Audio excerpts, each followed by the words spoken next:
Israel Iran युद्धाचा थेट भारतावर परिणाम झालाय। भारतात कच्च्या तेलाच्या किमतीत मोठी वाढ झाली आहे, तसंच तेलाच्या किमती अजून वाढण्याचीही शक्यता आहे।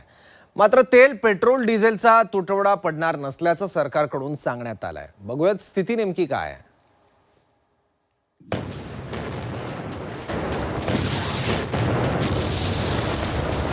इराण इस्रायल युद्धाची झळ भारताला। तेलाचा दर प्रति बॅरल $110 पार। कच्च्या तेलाचे दर 4 वर्षातील उच्चांकावर।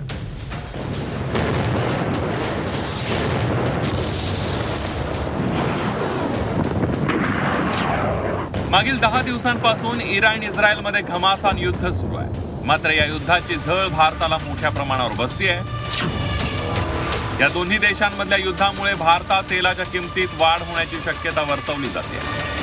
सध्या कच्च्या तेलाचे दर प्रति बॅरल $110 आहे। मात्र युद्ध अशाच प्रकारे सुरू राहिल्यास कच्च्या तेलाच्या किमती प्रति बॅरल $150 पर्यंत जाण्याची शक्यता आहे। 28 फेब्रुवारीपासून इराण आणि इस्रायलमध्ये युद्ध सुरू आहे। युद्धाच्या 10 दिवसात कच्च्या तेलाच्या किमतीत 60% वाढ झाली। याआधी रशिया आणि युक्रेनच्या युद्धात कच्च्या तेलाच्या किमती प्रति बॅरल $100 पार गेल्या होत्या। इराणकडून हार्मुझ सामुद्रधुनी बंद केल्यानंतर तेलाच्या किमतीत मोठी वाढ झाली। इराण इस्रायलच्या युद्धात इराणकडून आखाती देशांमधल्या ऑइल रिफायनरींवर हल्ले करण्यात आले। सौदी अरेबच्या आरामकोवर हल्ले करण्यात आले। आरामकोच्या रिफायनरीमध्ये 9 ते 12 मिलियन बॅरल तेलाचं उत्पादन होतं। कतार, कुवेतवरही हल्ले करण्यात आल्यानं त्या देशांनी तेलाचं उत्पादन थांबवलंय। त्यामुळे जगभरात तेलाच्या किमतीत मोठी वाढ होताना पाहायला मिळते आहे। तेलच नव्हे तर पेट्रोल आणि डिझेलच्याही किमती वाढणार अशी शक्यता वर्तवली जाते आहे। तर दुसरीकडे घाबरण्याची कोणतीही गरज नसल्याचं सरकारकडून सांगण्यात आलंय। देशात तेल, पेट्रोल, डिझेल महागणार नसल्याचा दावा सरकारकडून करण्यात आलाय। तसंच आखाती देशांमध्ये परिस्थिती तणावपूर्ण आहे आणि सरकार परिस्थितीवर बारकाईने लक्ष ठेवून असल्याचं जयशंकर यांनी राज्यसभेत सांगितलं। Honorable Prime Minister continues to closely monitor emerging developments and relevant ministries are coordinating to ensure effective responses. Sir, the conflict has continued to intensify and the security situation in the region has deteriorated significantly.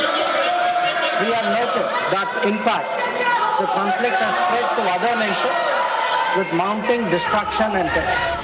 देशातील इंधन पुरवठ्यावर केंद्राचं लक्ष असल्याचं मुख्यमंत्री देवेंद्र फडणवीस यांनी म्हटलंय। देशात तेल, पेट्रोल, डिझेलचा तुटवडा निर्माण होऊ दिला जाणार नसल्याचा विश्वास त्यांनी व्यक्त केला। तसंच नागरिकांना साठेबाजी न करण्याचं आवाहन सुद्धा त्यांनी यावेळेला केलं। केंद्र सरकार तेल, गॅस सगळ्या गोष्टीची काळजी घेते आहे। आंतरराष्ट्रीय परिस्थिती आपल्या सगळ्यांना माहिती आहे, तरीही कुठेही तुटवडा पडू नये म्हणून सर्व प्रकारच्या उपाययोजना चाललेल्या आहेत। कोणीही अफवा पसरवू नये, कोणीही अफवेवर विश्वास ठेवू नये। अफवेवर विश्वास ठेवून जर साठे करणं आपण सुरू केलं तर परिस्थिती खराब होईल।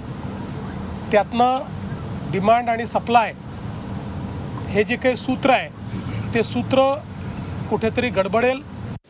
सरकारकडून तुटवडा निर्माण होणार नसल्याचा दावा करण्यात आलाय। मात्र इराण आणि इस्रायलमध्ये असंच युद्ध सुरू राहिल्यास याचा गंभीर परिणाम सर्वसामान्यांवर होऊ शकतो। तुटवडा नसला तरी तेलाच्या आणि पेट्रोल डिझेलच्या किमतीत युद्धामुळे वाढ नक्कीच होऊ शकते। ब्युरो रिपोर्ट, झी 24 तास।